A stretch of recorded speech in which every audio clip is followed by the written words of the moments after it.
On a choisi de dédier une semaine entière à l'émergence pour questionner, non pas apporter des réponses, mais questionner cette frontière qui est ténue entre des amateurs qui sont passionnés et ce qui n'enlève rien à la passion de ceux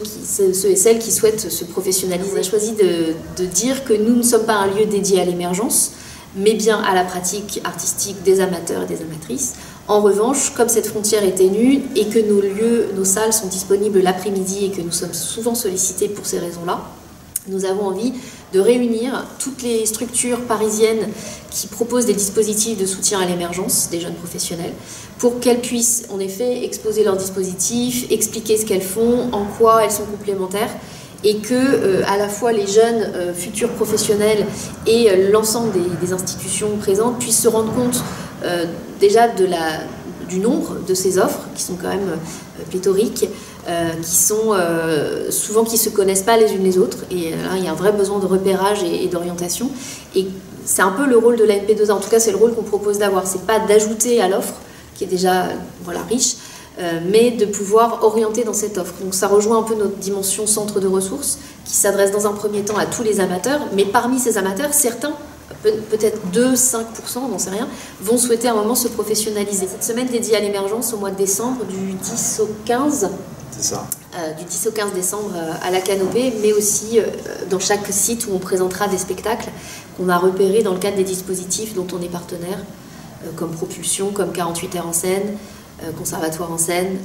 Oui, qui sont des dispositifs qui permettent à des jeunes gens, étudiants souvent, en théâtre, danse ou musique, pour ce qui est de Conservatoire en scène, c'est plutôt théâtre, d'envisager un premier projet qui soit un projet autonome de création et avoir pour ça un cadre et une proposition qui leur permet de le présenter et de le concevoir ensemble. Donc il y a un jury chargé de faire un retour sur ces projets et de les accompagner, puisqu'ils sont vus 2 fois avant d'être programmés pour ceux qui sont retenus. 3 jours au Théâtre du Rond-Point, puis 2 jours à la MP2A Saint-Germain. Et même à l'intérieur de ce parcours entre